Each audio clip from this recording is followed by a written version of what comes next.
seberapa penting tidak hanya di kalangan mahasiswa sebetulnya, untuk semua kalangan, untuk semua latar belakang sosial, pendidikan, bahasa itu menjadi sesuatu yang penting. Mengapa? Karena bahasa adalah bagian dari budaya. Artinya pembelajaran bahasa itu tidak berhenti dilihat dari jenjang pendidikan. Contoh, menurut pencarian Murat kan budaya itu ada 7 elemen. Pentingnya karena urgensinya sudah urgensi yang tingkat tinggi. Artinya ruang lingkup juga luas, bahasa kemudian bagian dari budaya juga, dan pembelajarannya akan berlangsung sepanjang hari dengan berbagai aspek kehidupan tentunya.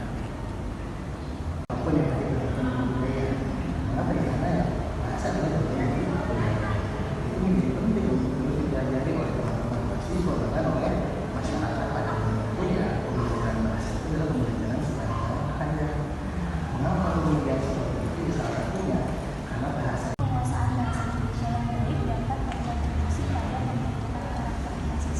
ini juga menarik, konsep pembelajaran bahasa Indonesia yang baik dan benar. Itu yang menjadi dasar atau indikator seseorang dikatakan terampil berbahasa atau tidak.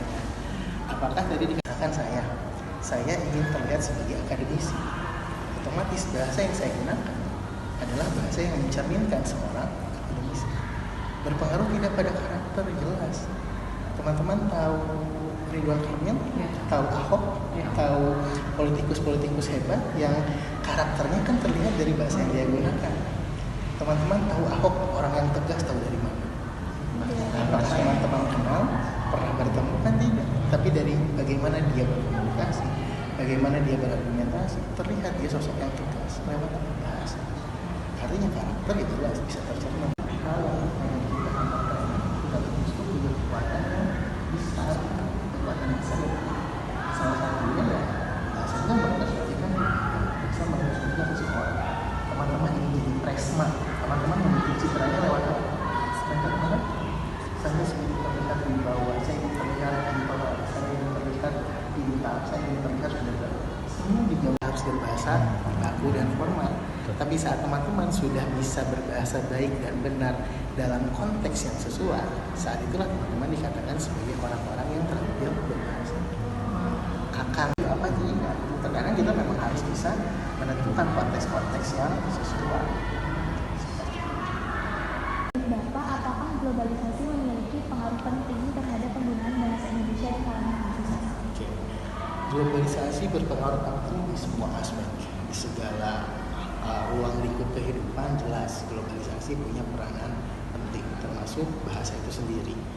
Ada fenomena-fenomena pencampuran bahasa, ada fenomena-fenomena perkembangan bahasa.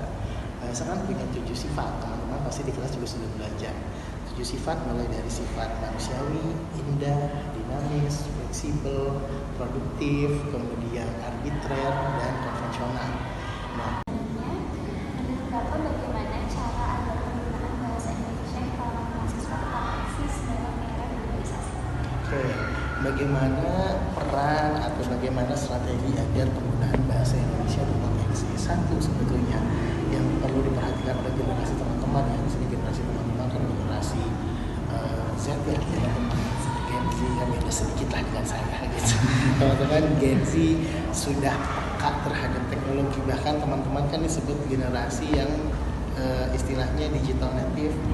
Dari kecil sudah akrab dengan HP, dengan digital, dengan internet. Kalau zaman saya kan internet itu SMP mungkin itu pun harus menggunakan.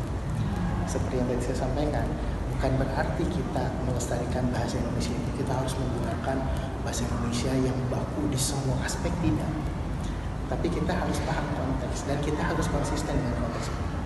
Teman-teman ada di ruang akademik, di ruang formal, gunakanlah bahasa Indonesia yang baku, yang baik, yang formal. Teman-teman ada di lingkungan keluarga, gunakanlah bahasa ibu teman-teman. Bahasa ibu itu ya bahasa daerah dan sebagainya. Teman-teman ada di forum internasional, gunakanlah bahasa internasional yang digunakan pada forum itu. Saat semua sudah berjalan sesuai porsinya, sesuai konteksnya masing-masing, tujuan dari Badan Bahasa Kemendikbud kita itu akan terpenuhi kan? Apa tujuannya? 3.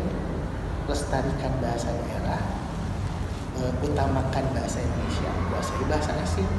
Artinya ketiga konsep ini akan terpenuhi. Teman-teman bisa menguasai bahasa asing, pada konteks yang memang dibutuhkan.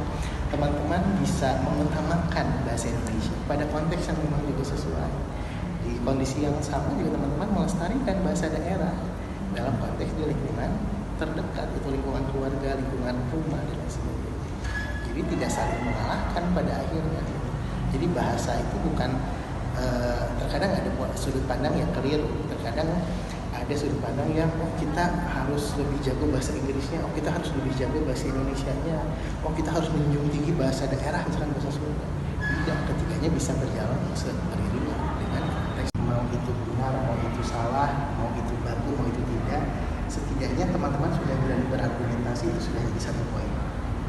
Setelah teman-teman berani bicara, berani berkomunikasi, berani menyampaikan argumentasi, baru nanti kita perbaiki pelan-pelan. Misalkan dalam ranah formal tidak seharusnya misalkan ada terselip ungkapan-ungkapan seperti teh, ma, saya teh, bla bla bla, misalkan dalam situasi formal coba kurangi. Nah, artinya pembelajaran edukasinya itu sambil berjalan, bukan judgmental di awal. Karena terkadang judgment di awal justru membuat orang meream gitu. Sudah malas duluan karena belum apa-apa sudah dijudge. Pesan atau harapan apa yang ingin Bapak sampaikan kepada mahasiswa mengenai pentingnya penggunaan bahasa Indonesia di era globalisasi? Oke, dan masalah lingkungan. Itu pesan yang selalu saya sampaikan pada orang-orang yang bahasa. Teman-teman kan di sini basicnya dari Jepang kan. Kalau saya basicnya linguistik, basicnya ilmu budaya. Coba selami, coba dalami, coba baca hal-hal yang tidak terlihat di permukaan. Coba